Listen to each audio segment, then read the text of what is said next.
Welcome to another edition of Real Life Renos, the podcast. I'm your host, Karen Brown, and for those who are new to the podcast, I'm an aging in place and accessibility strategist. Today, we're going to talk about our hopes, wishes, and dreams for accessibility in 2024. And to do that, I am joined by one of my favorite guests, Ron Wickman. Ron is an architect who spent his career working with accessible design, and he joins us from Edmonton, Alberta. Welcome, Ron. Thanks. It's great to be back. Actually, one of my hopes would be to do more of these this year. We can make that come true. Yeah. Absolutely.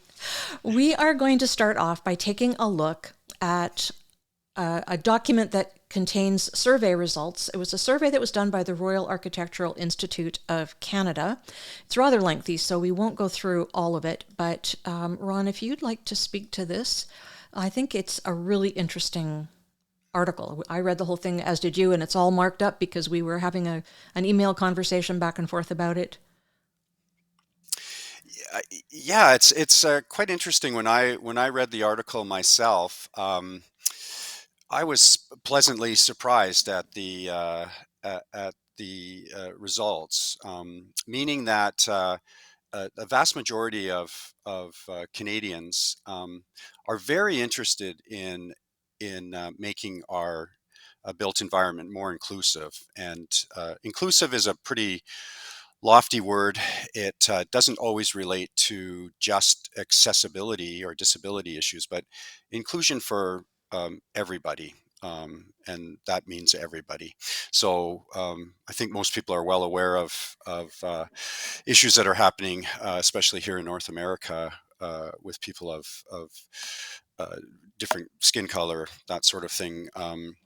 But I find that a lot of times our discussions about inclusivity doesn't always include people with disabilities. So I think that this study does show that a good number of people really want us to, as architects, to weigh in and do a better job of making our built environment more accessible for people with disabilities.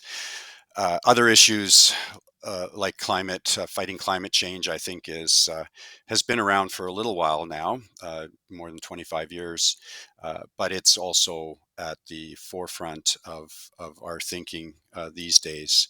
And the other thing that I was very interested in when I was in school as well is this idea of engaging people when we design as architects as well. So a lot of times I think, and too often we think that because we've been trained, we know better, and so we just design accordingly. But nobody knows better what they need than the people who actually use the spaces. So certainly my work, which is focused on people with disabilities, I can't design without including my clients in the design process. So that's something that certainly is high amongst younger architects entering into the profession. So very optimistic in my thinking as we move forward towards creating a more inclusive, socially engaging, and environmentally friendly built environment. One of the statistics, if I remember the number correctly from reading through this, just to speak to what you said about involving people in the process, of all the people who had ever commented on a development in their community, 46% of them didn't feel like they were being heard. Only 7% felt like anybody was really paying attention to what they were saying, which is kind of sad. That's right. And again, the I think what happens is certainly in my experience as a let's say just a citizen. When things are happening around the city, initiatives here in Edmonton, there's been a lot of talk about bike lanes, for example, and changes to public transit and so on. Uh, that kind of that kind of information is out there in kind of social media, and then they have work shops, I guess you could say, or open houses where people can come in and raise their concerns and give their opinions. But by and large, you have to be pretty savvy and know what's going on in the city to know that these events are happening, and then they're not always that open. Really, they're like it's one day. Maybe during the day people work. Often I think the bureaucratic people, the city administration thinks, well, we are making it available. You can weigh in and give your opinions, but it's not really as open um, as one might think. And then in defense of all of that, how do you get people to an open house and so on? A lot of people just unfortunately, don't really care as much about things until it really, kind of hits their backyard, so to speak. So overall, we just need a more kind of engaging community spirit to get our cities to be more socially responsible and environmentally friendly and certainly more inclusive. I also feel that voter turnouts give us a lot of information. Just if we look at the numbers, the voter turnouts have been really low. And at the municipal level, which is the level of government closest to the people, those low numbers really tell me how much they think it really matters what their vote is. The decisions are going to be made and they're just going to go on with their lives. And yeah, they don't turn up for budget meetings. I mean, at my local council, maybe one or two people will come and sit in the gallery for the budget meetings, and that's about it. And it's not that people don't care what their taxes are, it's they feel that I think it just doesn't matter. But if we were more engaged, it's sort of a rock and a hard place, because I feel like if people were more engaged, then they would do a better job of electing people who truly represented what the community wants. Instead, especially in small communities, we elect based on who's popular, who talks to you in the grocery store, who's your buddy that you went to school with and grew up with. That kind of voting is the wrong way to look at it, in my Yeah. view. Yeah, you're absolutely right. And my background has been in politics and activism, just because of the nature of how I grew up with a father who did use a wheelchair and was a civic politician and a provincial MLA here in Alberta, an activist. So it's in my blood, and I've kind of steered away from becoming a politician, but I'm very political in my the way that I work as an architect and the way I engage uh, our our uh, our politicians. So I am personally quite active in talking with various politicians and try to get them to buy into a lot of these ideas. But by and large, I think they're certainly more than ever in my view.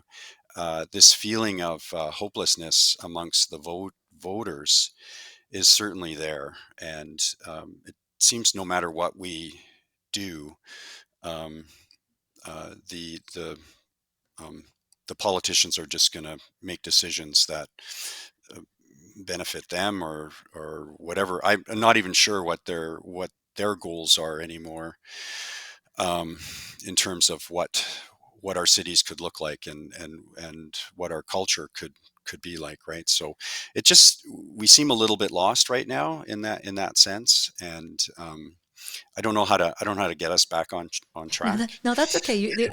You made a good segue just a few seconds ago. We were going to talk about hopes and dreams. So when you're Yeah. talking about wanting things to be different, what would your number one hope, dream, wish be for 2024?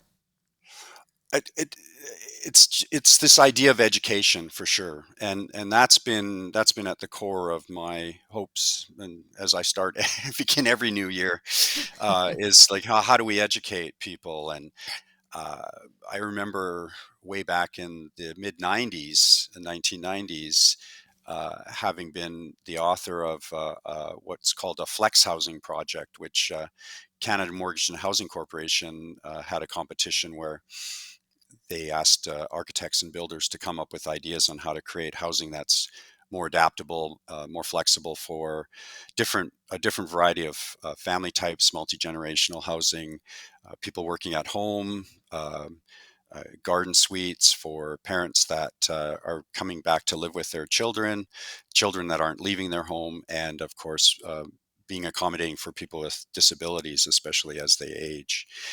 And, 95, I remember doing a talk at a CMHC function where I was asked whether this flex housing concept is a trend or a niche market. And and I said it's a niche market right now, but in the next 5 years, I believe it'll be a trend. That was roughly 1995. So my my thinking was that by 2000 we'd be all over this flex housing idea and all of this. Well, it's 2024, and we're we're still not there. So I guess the education, first and foremost, is looking at a kind of global concept of educating as many people as we can. So that would include our politicians, our decision makers, builders and developers, other architects and designers, the general public, the building industry, the trades. Just really try to educate in the most global sense possible. And my just quickly, my second hope is, seeing as I kind of said it already, is again this idea of the next five. So now, 2024, by 2029, 2030, let's say, thereabouts, um, can we achieve this goal of having this higher education? And something I've been saying for the last number of years now is that I think a big missing piece in this education is that we still haven't achieved a critical mass of people who really understand what inclusion, what disability issues are really all about. And in our world of climate change and sustainable issues, design, we have achieved a critical mass. So when you have the media out there talking about the issues or interviewing experts, they themselves have quite a good understanding of the issues. So the conversation between somebody, a reporter, let's say, and an expert is more engaging, more informative, because there's a real dialogue, as opposed to somebody just saying, "Well, what do you think?" or "Tell me what you know." So it's not one-sided, and I'm hoping that I can get to a point where I feel like I'm no longer just educating. I want to be in a position where I feel like I'm being educated myself. So I want to be in a group of peers who have a similar understanding as myself, so that we can really dig deep into the issues and come up with very good and clever solutions. That's a noble wish, and I would certainly hope that that would come true. And it's actually very closely aligned with, pardon the honking, I'm actually in a very active construction zone right now, and it sounds like the snack truck may have shown up. So we'll just keep on going. So my number one wish would be that homeowners and tenants alike would educate themselves about the possibilities that are available to them. As we've discussed before, we have this stock of old houses that have not really changed in terms of building methods and the barriers that are inherently built in houses for decades and decades. So people are having to deal with houses that actually have a lot of potential to injure them. There are things we can do to alleviate that. And the information is out there. It's perhaps harder to find when people hire people like you or like me. It's second nature to us, and we can certainly tell them, but that's not something that everybody is going to do. Instead, what I find is that people become frozen with fear. They don't know which way to go, they don't know what decision is best, and so they do nothing. As I say to them often, not making a decision is making a decision. And I think that what maybe governments at all levels need to understand is that if we build homes that actually allow people to live safely, independently, and with dignity, they can stay there longer. There's an effect on the healthcare system. I think in terms of the illnesses that people have, the injuries that people have, that the need for long-term care would reduce. That people would perhaps only have to leave their homes for the last year or two of their lives when they may need more care or highly specialized care. That would be, for me, if people would take the time to educate themselves. There's a lot of good material out there. They can listen to these podcasts. We've done podcasts on entry and bathrooms and vertical access that give people a ton of information. So those kinds of things I think would be really cool. I think my second wish aligns with yours very well also, that governments at all levels would embrace accessible, visitable, and adaptable housing. As as I have said to you, online and offline, when a project comes to a municipality or a county and they put restrictions on them, like we want 20% of the homes to be accessible or 10% to be visitable, the builders don't like that, and they'll just go down the road to the next municipality or county that doesn't give them those restrictions because, of course, they're in business to make money. Completely understand that. However, that's not necessarily building the way that people need. As I just said, we haven't changed our methods in a long time. The flex housing that you brought up, you would call it flex housing, I'd call it adaptable housing. I think we're talking about exactly the same thing. Yes, yeah, we are. Yeah. This business of a home that people can buy. And I mean, housing is expensive. So once you're able to get into that, do you need somebody to help pay the rent? Well, why don't we build a section, a self-contained apartment?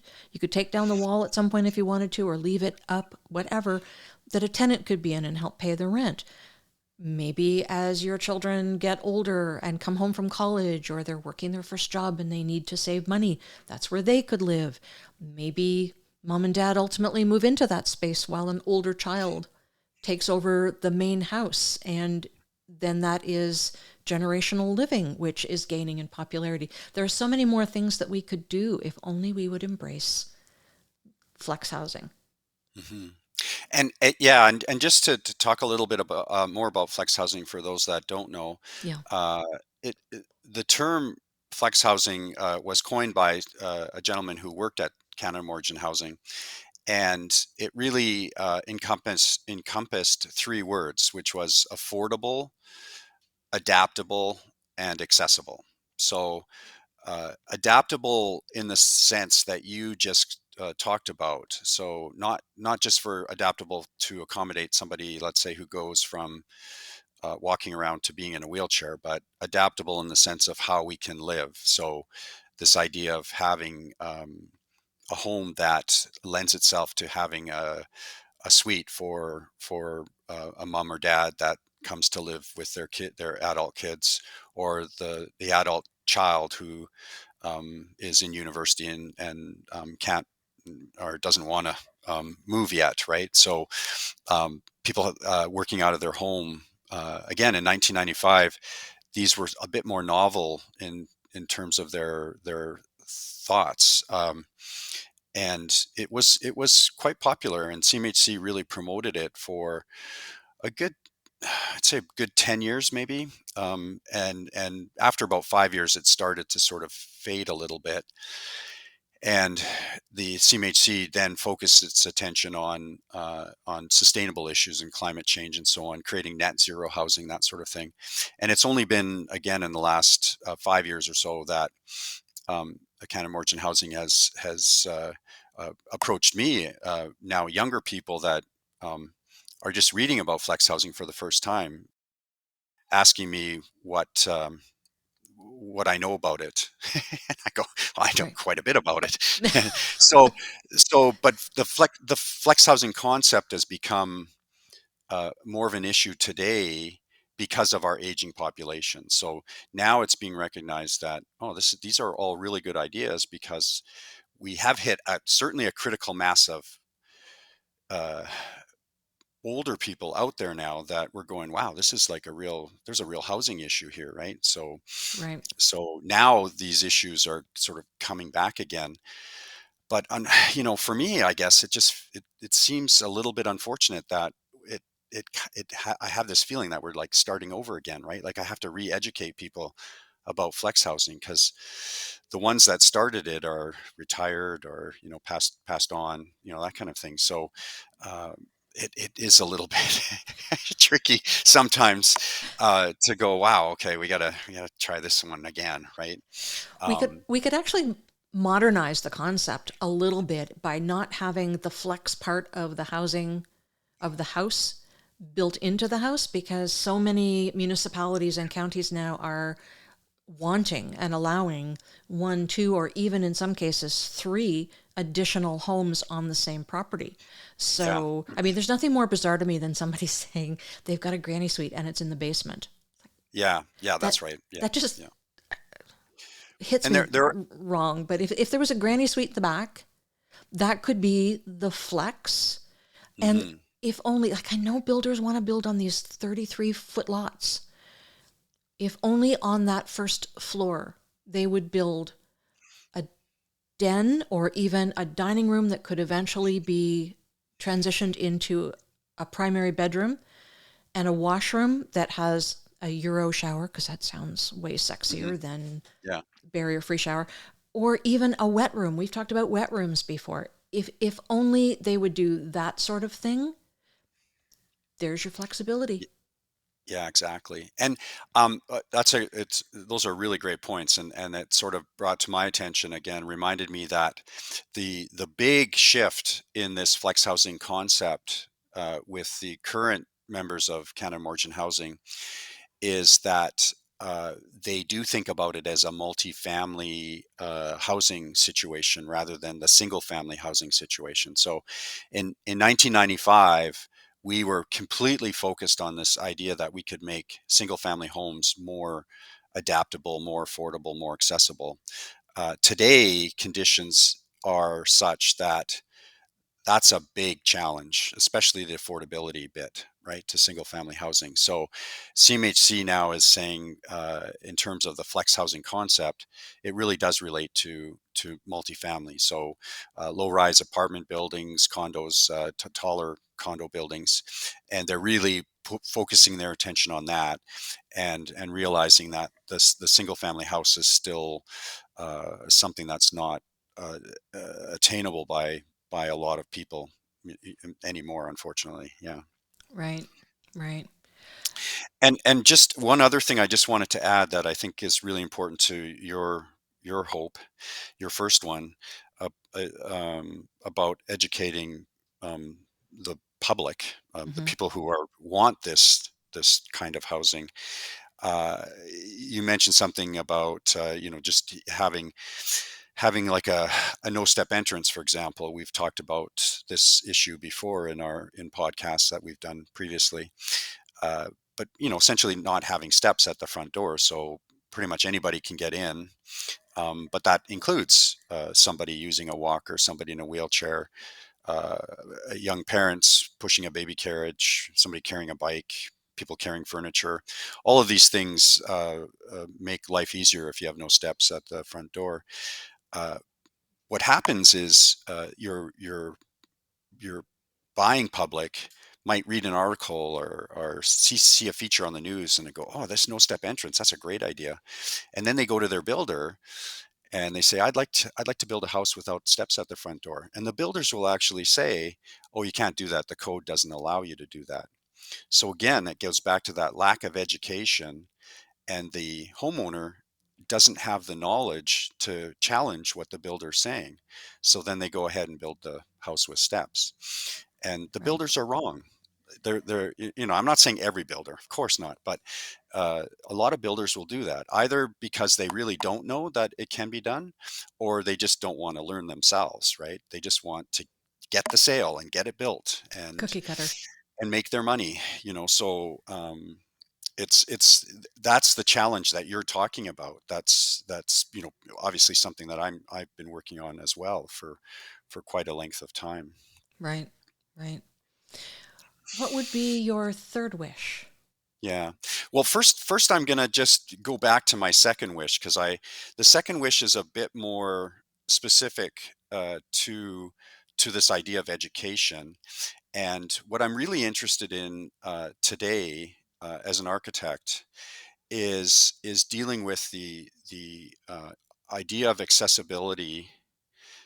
And for me, accessibility relates to people with disabilities. So in my own definition of things, when we talk about inclusive housing, or inclusive design, or even universal design, we really are talking about um, all people, um, anywhere, age 8 to 80 kind of thing.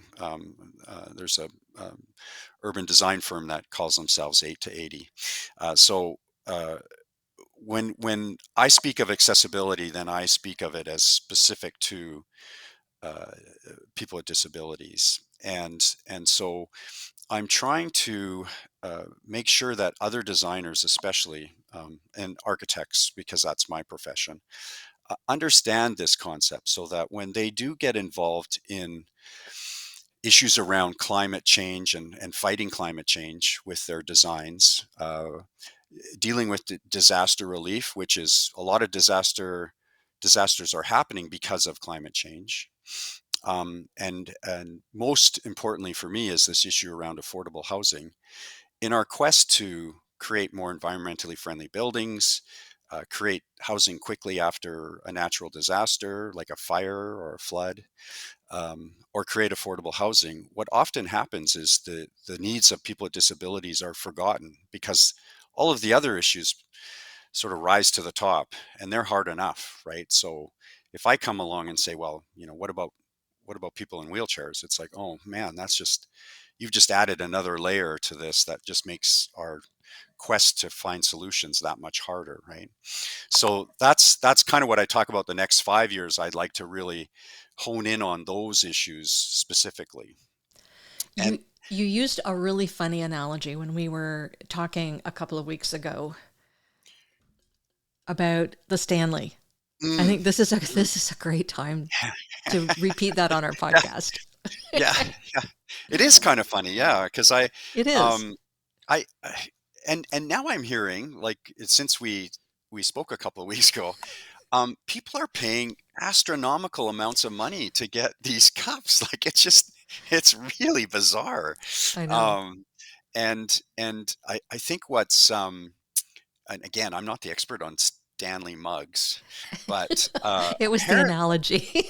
yeah, apparently they're like incredibly durable. They keep your liquids inside cold or hot forever. And so not only are they sort of I don't know, maybe stylish, I guess, or they're people want to have them because they're kind of cool, but they really work. And I think ultimately that's why people are really buying into them, is it really works. And then after something like this gains traction, then it almost becomes a bit of a style thing. Like you have to have one because everybody else does. But when we were talking about that, was I was saying that I would love to see that happen in this world of the no step entrance. Like, could we create a buzz around the no step entrance that everybody sees the benefits of it, and they have to have it, and they're willing to Yep. even pay more money for it, right? And what I can tell you is that it does not cost more money to do a no step entrance. Once you've overcome, having done it a couple of times, it's always a little, when you've never done something before, it just takes time to learn, and sometimes you make a bit of a mistake and it costs some money, but eventually you get to a point where it really doesn't cost anything more. Right. But then we want to get to that point. And the analogy I used in the building industry that is kind of, I guess similar to the sort of Stanley Mug concept, is the engineered truss. So in my time, having graduated in the early early 1990s and got into this architecture field, we were building houses with what we call dimensional lumber. So that's 2x8s, 2x10s, 2x12s. So they're used for our floor joists specifically. And one of the common complaints about the floor joist was that in time, because they're made of wood, they dry. They dry over time when they're in an indoor environment, and you put wood flooring on top. Your subfloor is wood and the wood joists, and you nail them in, and eventually you start getting little creaks and sounds that as you walk on the floor, and these seem to be really annoying for people that owned houses like that. And the engineered floor truss came along, and it doesn't shrink. It's an engineered. It's engineered. So that was the original idea of promoting this floor system. They called it the silent floor system. So no more squeaks. And that was really how it was promoted. And I think a lot of people were like, yeah, okay, that's great. But when you looked at how much extra it would cost at the time, it was about 3 times the cost of dimensional lumber. And it was only after some people started using these engineered floor joists that they realized, well, you can actually span greater distances with these trusses. So you would eliminate uh, uh, bearing walls or teleposts in your basement. Uh, the the middle of the trusses were open to get some heating ductwork through the truss space, uh, electrical wires, and so on, plumbing lines. So all of a sudden, you could have in your basement a sort of smooth ceiling without little bump downs and bulkheads and that sort of thing. And a lot of people thought, well, that would give my basement a more stylish look, and that's kind of a great thing. And then of course, the trades, the plumbers, the electricians, the heating contractors, they found it much easier to work with, and thus it reduced their hours and their fees to do the work. And so all of a sudden, I graduated in 1991. So in 1991, it's all dimensional lumber. Engineered trusses are more expensive, so they're only for people that are willing to spend the money on them. By 1994, 95, it had almost completely shifted to the engineered truss, and they were now on par, if not cheaper than dimensional lumber. So in a very short period of time, that whole part of the industry completely shifted, because again, I would say there was a critical mass of people understanding all of the benefits of the trust. So it wasn't just it was benefiting the builder and they were making more money, um, or it was benefiting somebody in the a buyer. Um, it was benefiting everybody overall. So everybody saw the value of this. And again, I would go back to um, the no step entrance, or you called the Euro bathroom, or I call it the wet room. Euro This shower. Yeah. idea, yeah, the Euro shower, like the idea of Yeah. creating a bathroom that's like a big wet room, right? We've talked about that one too. Yep. Those two are just key to our building industry. If we can, those two things, if they were just standard, it would be a game changer for sure. So we've got to make everybody want it the way that everybody wants a Stanley. Correct. Exactly. Yeah. Yeah, Yeah. Yeah. exactly. Yeah. I've been trying to figure that out, but if anybody is listening and has some marketing ideas, I Go think for it. you could probably make a lot of money doing this, right? So it I think it'll come, but it's just like, how do we speed up the process, right? So that we can just be there a lot sooner. Right. Well, Hmm. I that may segue into my third wish, which is around a federal announcement that was made in December, and I'll just show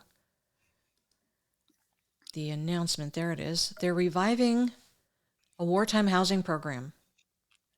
Now, I remember wartime houses. My grandmother had one. And as I recall, there weren't a lot of different designs. Hers was 2 bedroom, 1 bathroom, a kitchen, and then an open living and dining space. There was a basement, So, what the federal government is proposing to do is come up with a catalog of homes. Now, as they note here, in many instances, these homes were built in a period of about 36 hours. So, they want to bring forward a catalog of pre approved design ideas and then give them to builders. Now, let me just scroll down here a little further. There's a picture of some of them. Yeah, they were just tiny little boxes. Hmm. Hmm. So they're looking at pre-approved designs for multiplexes, for mid-rise buildings, student housing, seniors' residences, and other small to medium scale residential properties. And these will include garden suites and laneway homes and different kinds of houses that will solve today's challenges. So, Hmm. my wish would be that these would be accessible, or at the very least adaptable, because they are single story for the most part. I mean, there's the multi-rise, but they're single story in and of themselves. Um, it's the washroom primarily there, as well as the no step entry for the things that are such as garden houses and the Hmm. like. But having the Euro shower or a wet room, probably the wet room would be more in keeping Yeah. with the budget numbers that they Yeah. want to Yeah. stick with. That would be my wish, is that these designs would at the very least include, if not all be accessible, keeping in mind that the people who are going to be using these will want barrier free living to keep them healthier and safer longer. And again, Hmm. to reduce that impact on the healthcare system. Absolutely. Yeah, that I mean that totally ties, back into the what I was talking about with my second wish, right? Yes.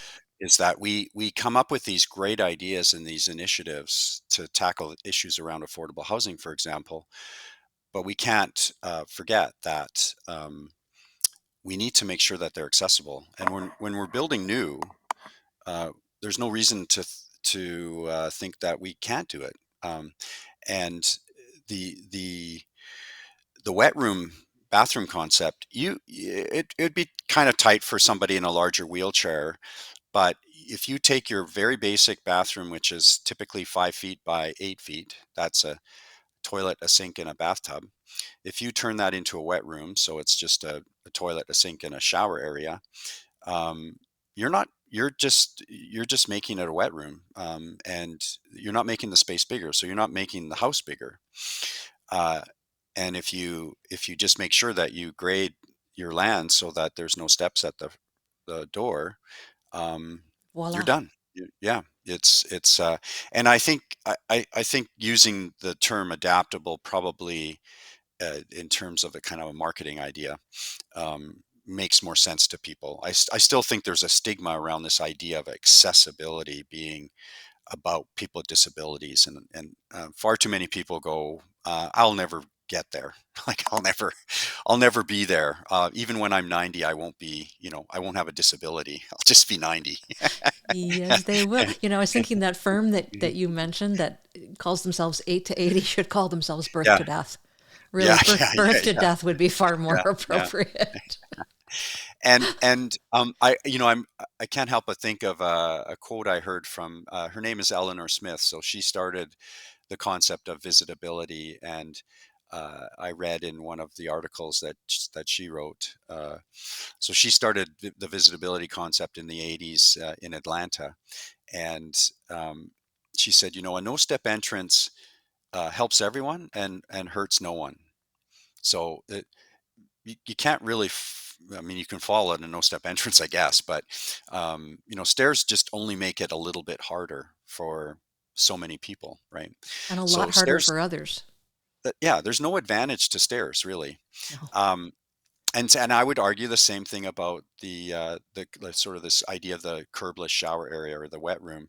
You're not really hurting anybody. You're just making a much more flexible bathroom space. You're not really changing the way you use things. Other than the fact that uh, we're used to kind of having bathtubs all the time too. So that's a bit of a thing, but um, it shouldn't be that hard to sort of sell those two features really. Uh, a kitchen is a whole nother issue that there's a big difference between I would say, an adaptable kitchen and an accessible kitchen. Um, where accessible kitchen, you would have a lot of space underneath the counters open, and therefore you lose a lot of valuable storage space and so on. So that's a bit of a tricky thing, but you can make your kitchen cabinets adaptable, so you can have cabinets under sinks and cooktops where you can pull them out if you need to, or put them back in if you want to, that kind of thing. So again, it needs some creative thinking, but a lot of this stuff, once it becomes more commonplace, like the engineered floor truss, once it becomes commonplace, it really becomes equal on par with just your standard costs of everything else. Do you remember a show called Bewitched?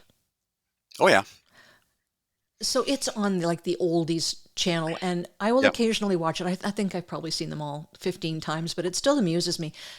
Early on in that series, Samantha had a kitchen with an oven in the wall and a stove that came out and she Oh, could push in.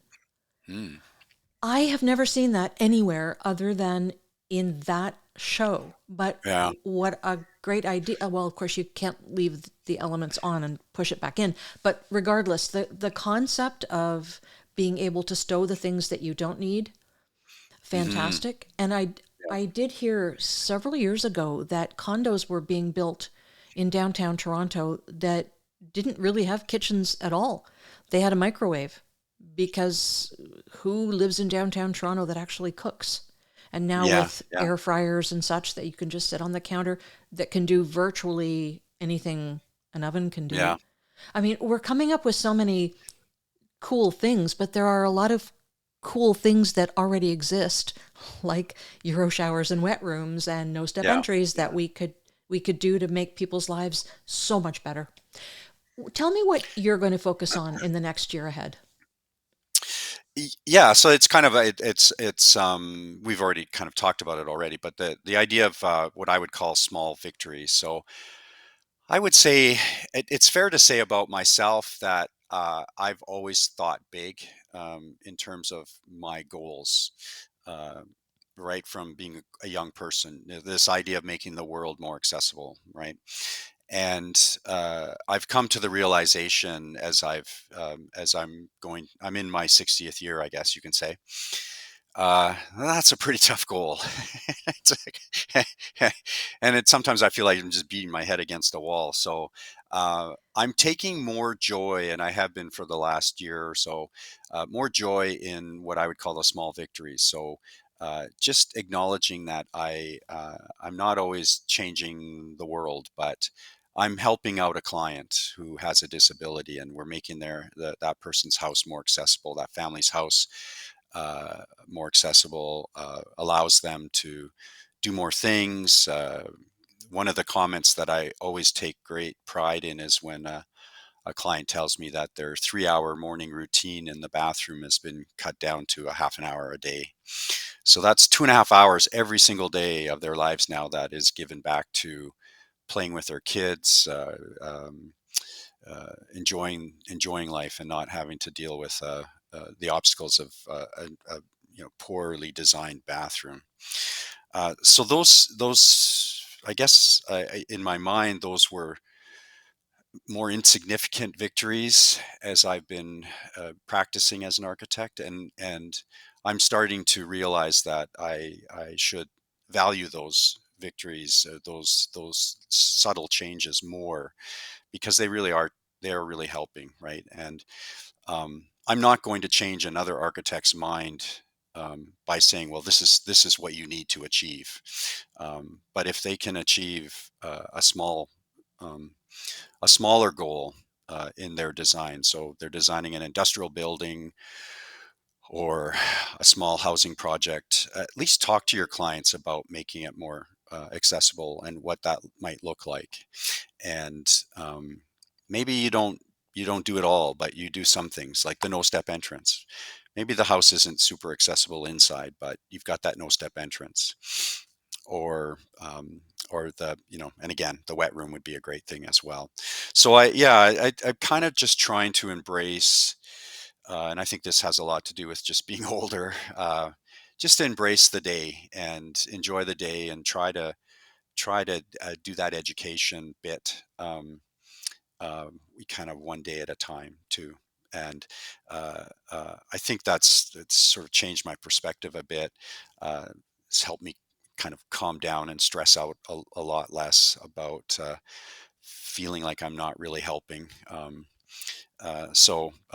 sometimes my own worst enemy when I'm very critical of myself with these things. So just really enjoying uh, the day, and trying to at least make sure like this podcast, just make sure I take time out of my day to do something that feels to me worthwhile, and feels like I'm giving back in that way. Right. Sounds like you have some very worthwhile goals, because you're right. Changing the life of one person and knowing that you made such a huge difference in their lives is everything. Like you can dine out on that for weeks. Really, I've done the same thing and had the same feeling. It's wonderful. Mhm. Yeah, it really is. Yeah. And I've really, in some respects, it's really, it's changed my life for sure. But I've also gained some really long relationships, and one that I'm sure I've mentioned in a previous podcast, but one that just comes to mind, which kind of ties all of my hopes together in a way, and is an example of that, is a house I did for a young man, Daniel Ennett, who is somewhat of a celebrity himself, and become well known here in the city of Edmonton. Um, a brilliant young guy in his 30s now, working on some productions of media, and putting together documentaries and other shows, using his knowledge. He ended up losing all four limbs to a disease. I know his mom always corrects me, but I just say meningitis.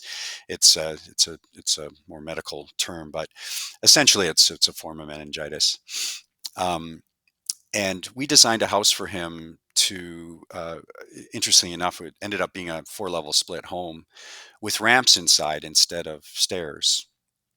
And his life was so much better because he could operate a joystick on his wheelchair and just get around everywhere in the house. And he and his mom, it's just them that share the house. And he could say, "Mom, I'm going to my room," and she could say, "Yeah, okay, fine, go ahead. I'm just going to finish getting supper ready," that kind of thing. Their kitchen living area has been turned into a painting studio. They both paint now. Daniel's a fantastic artist. He's taken up photography. Needs some help getting his camera set up on his wheelchair.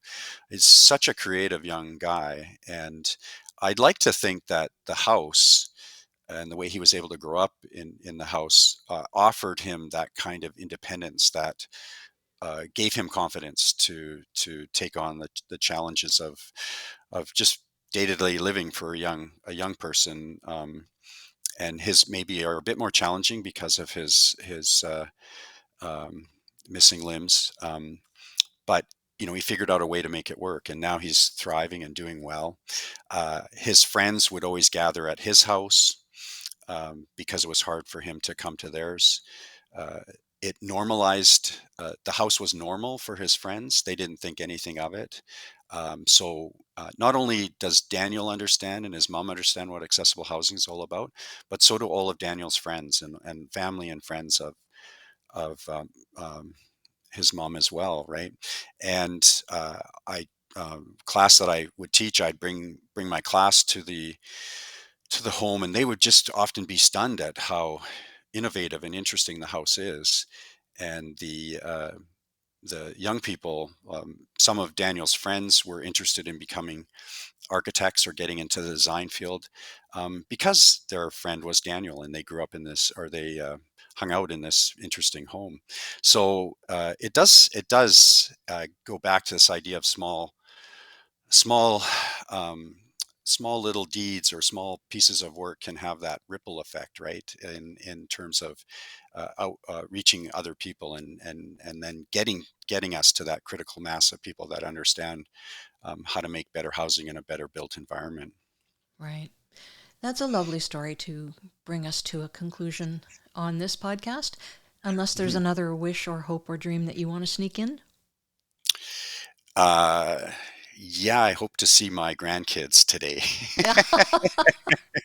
I know. That's everything, isn't it? They're so delicious when they're young. And you've got some tiny ones. I've got the oldest one. I've got five, and the oldest one is four. So yeah. I usually get a visit by either three of them or two of them, or all five sometimes, all at once. So let me tell you that sure picks up my day when I get to see them. That's for sure.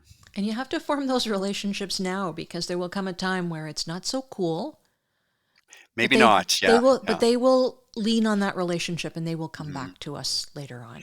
At least that's I what I hope. I think so. I certainly feel that with my own kids too. They like to come over and hang out with my wife and myself. So um, not exactly sure how we did it, but we created a situation where our kids do. I feel like our kids really like us. So that's pretty awesome. That is. Well, terrific. Well, thank you for joining me again on this podcast.